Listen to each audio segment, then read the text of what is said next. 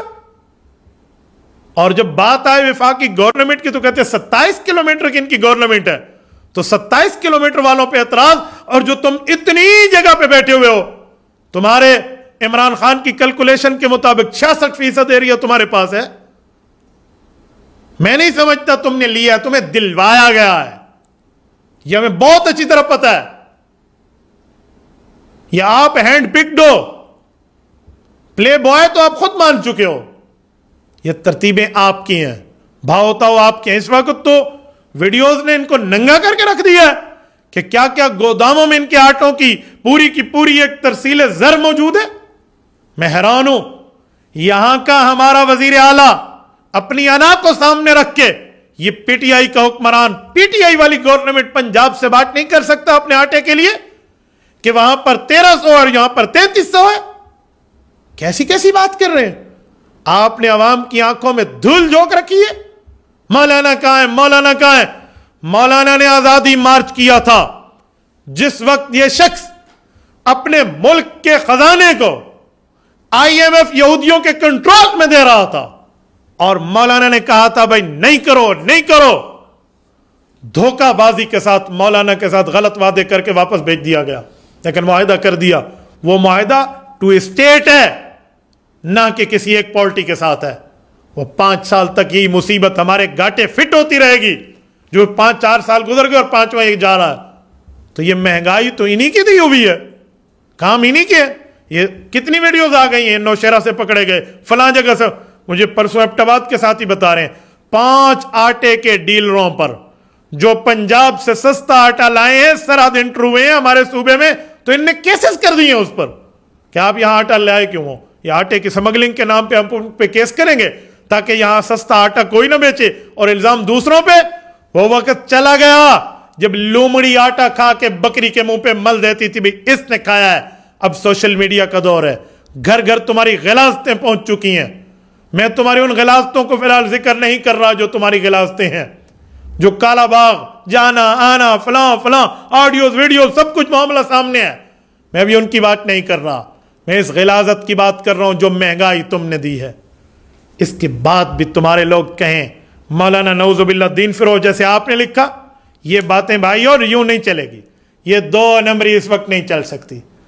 یقین مانیے میں حیران ہوں، اتنی بڑی منافقت، صوبے میں گورنمنٹ تمہاری، ریٹ طے کرنا تمہاری ذمہ داری، اور ڈال کسی اور پہ رہے ہو۔ شرم نہیں آتی؟ موجودہ دور کے ان قاتلین کوفیوں کا کردار ادا کر رہے ہو جو اہل بیت کو لوٹتے بھی تھے، روتے بھی تھے۔ بھئی لوٹتے کیوں ہو، روتے کیوں ہو؟ کہا جی ہم نہیں لوٹیں گے تو کوئی اور لوٹ لے گا، اور روتے اسی لیے کہ اہل بیت کے ساتھ ظلم ہو رہا ہے۔ تم انہی کا کردار ادا کر رہے ہو، ریٹ بھی خود طے کرتے ہو، مہنگائی کے خلاف باتیں بھی خود کرتے ہو۔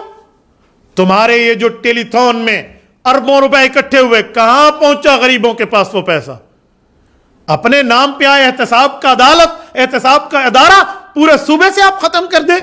اپنے ہیلی کاپٹر کو کیا سے کیا آپ استعمال کرتے پھرے، وہاں کوئی مہنگائی کا معاملہ نہیں ہے، کروڑوں لگا کر آپ کے جلسے ہو سکتے ہیں، وہاں کچھ بھی نہیں ہے، اور مہنگائی خود کر کے عوام کے پیٹ پہ چھرا مار رہے ہو، اور الزام مولانا پہ۔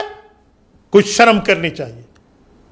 اور ساتھ لگے ہاتھوں ایک جملہ اور بھی کہتا ہوں، یہ جو ابھی مولانا کر رہے ہیں، میں تمہیں کہتا ہوں ووٹ دو تم پی ٹی آئی کو، ووٹ دو تم پیپلز پارٹی کو، ووٹ دو تم نون لیگ، مسلم لیگ، کاف لیگ کو، اور اس کے بعد کہو مولانا مہنگائی کا ذمہ دار ہے۔ شرم سے ڈوب مرنا چاہیے تمہیں۔ ووٹ کے وقت تمہیں مولانا نظر کیوں نہیں آتا؟ اس وقت تو تمہیں مولانا نہیں دکھتا۔ اسلام کی بات ہے مولانا کہاں ہے، معیشت کی بات ہے مولانا کہاں ہے، مہنگائی کی بات ہے مولانا کہاں ہے، پرامن اور بدامنی اور دہشت گردی کا مسئلہ ہے مولانا کہاں ہے؟ میں سمجھتا ہوں، اور آج قائد ملت اسلامیہ کو سوشل میڈیا کے ذریعے ایک جملہ بھی کہتا ہوں، حضرت آپ پورے پاکستان کی قوم کی آخری امید کی کرن ہے، اسی لیے تو لوگ آپ کا نام لیتے ہیں کہ مولانا کہاں ہے۔ انشاءاللہ تعالی عوام کی آنکھیں کھل رہی ہیں، خدا کی زمین پر خدا کا نظام قائم ہو کے رہے گا، اور رب کریم انشاءاللہ تعالی ہمارے علماء کرام کی آنکھیں ٹھنڈی کرے گا. قوم اٹھ رہی ہے اور ان کی منافقت کا پرچہ کھل رہا ہے. تو شاہ صاحب آپ نے باتیں کی, آپ نے بھی مجھے اپنے پورے لائیو سیشن میں اس سے انٹرپ اور ڈسٹرپ تو میں نہیں کہتا, آپ کا سوال پوچھنا آپ کا حق ہے, لیکن جس انداز سے آپ نے پوچھا ہے میں نے آپ کی سعادتی کا خیال رکھتے ہوئے چند باتوں میں آپ کو مخاطب کر کے دوسری عوام کے سوالات کے جوابات دیے ہیں. امید ہے میں آپ تک آپ کی بات پہنچا پایا.